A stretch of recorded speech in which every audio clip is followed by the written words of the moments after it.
आदरणीय अध्यक्ष जी, मुझे याद है तब तो मैं शासकीय व्यवस्था की राजनीति में नहीं था। मैं एक संगठन के कार्यकर्ता के नाते काम करता था। उस समय एक चर्चा सुनने को मिलती थी गलियारों में कि देखिए ये कैसे लोग हैं,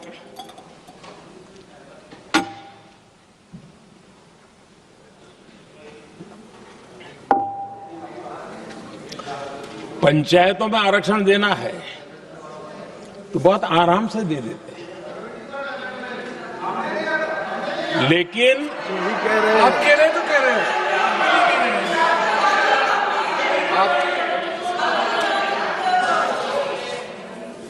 पंचायतों में आरक्षण देना है तो आराम से देते हैं, क्योंकि उसमें उनको खुद का पद जाने का डर नहीं लगता है। उसको लगता है हम सुरक्षित यार वहां दे दो। ये उस समय गलियारों में बहुत चर्चा थी कि बोले कभी नहीं करेंगे यहां बैठे हुए। क्यों? क्योंकि उनका कुछ जाएगा। और इसलिए और बगे पंचायत का हो जाता है, 50% तक पहुंच गए। मैं राजनीतिक दृष्टि से और भी एक बात समझाना चाहता हूं साथियों। आज से 25 साल 30 साल पहले जिसने भी विरोध किया तो विरोध राजनीतिक सतह से नीचे नहीं गया था।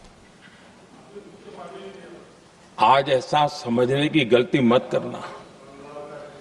पिछले 25-30 साल में ग्रास रूट लेवल पे पंचायती चुनाव व्यवस्थाओं में जीत करके आई हुई बहनों में एक पॉलिटिकल कॉन्शियसनेस है। वे ओपिनियन मेकर हैं ग्रास रूट लेवल पे। 30 साल पहले वो शांत रहती थी, बोलती नहीं थी, समझती थी, बोलती नहीं थी। आज वो वोकल है। और इसलिए अब जो भी पक्ष विपक्ष होगा, वो जो लाखों बहनें कभी न कभी पंचायत में काम कर चुकी है, प्रतिनिधित्व कर चुकी है, जनता के सुख दुख की समस्याओं को गहराई से देखा है, वो आंदोलित है। वो कहती हैं कि झाड़ू कचरा वाले काम में तो हमें जोड़ देते हो, वो तो परिवार में भी पहले होता था।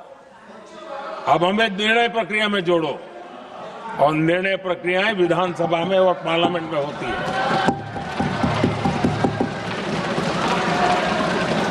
और इसलिए मैं राजनीतिक जीवन में जो लोग प्रगति चाहते, मैं किसी भी सांसद की बात करता हूं, किसी भी एमएलए की बात करता हूं, ये दल वो दल की बात मैं नहीं कर रहा हूं। जो भी राजनीतिक जीवन में सफलतापूर्वक आगे बढ़ना चाहते हैं, उनको ये मान के चलना पड़ेगा कि पिछले 25-30 साल में लाखों बहनें ग्रास रूट लेवल पर लीडर बन चुकी हैं। अब उनके अंदर सिर्फ यहां 33% का नहीं, वहां भी वो आपके फैसलों को प्रभावित करने वाली है।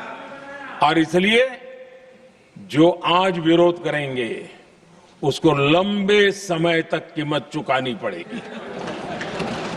लंबे समय तक कीमत चुकानी पड़ेगी। और इसलिए राजनीतिक समझदारी भी इसी में है कि हम ग्रास रूट लेवल पर महिलाओं की जो पॉलिटिकल लीडरशिप खड़ी हुई है, उसको आपने अब कंसीडर करना पड़ेगा। यहां मैंने सुना, हमारे मुलायम सिंह जी थे, तब से एक विषय चला रहे हैं, उनके परिवार वाले पे भी चला रहे हैं। आप देश की बहनों पर भरोसा करो ना, उनकी समझदारी पर भरोसा करो। एक बार 33% बहनों को यहां आने दो, आकर के उनको निर्णय करने दो, किसको देना है, किसको नहीं देना है, इस वर्ग को देना, उस वर्ग को देना, करेंगे वो निर्णय।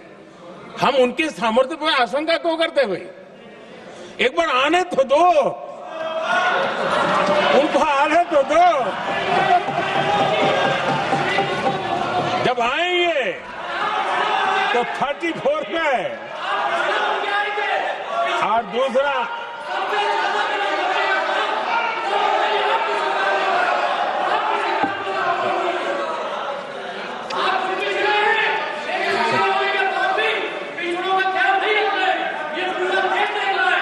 धर्मेंद्र जी मैं आपका बहुत आभारी हूं कि आपने मेरी पहचान करा दी।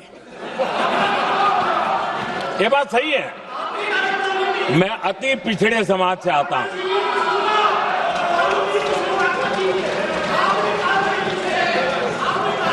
धर्मेंद्र जी, मैं आपका बहुत आभारी हूं और अखिलेश जी मेरे मित्र हैं तो कभी कभी मदद कर देते हैं।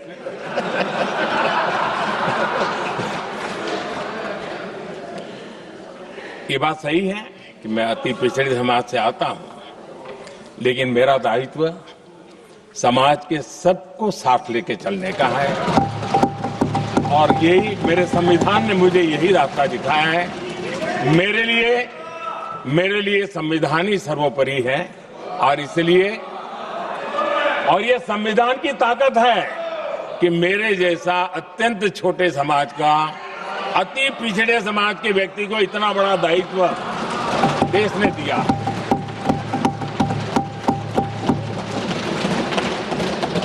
और इसलिए मैं तो देशवासियों का ऋणी हूं और मैं तो संविधान निर्माताओं का ऋणी हूं कि जिसके कारण आज मैं यहां हूं।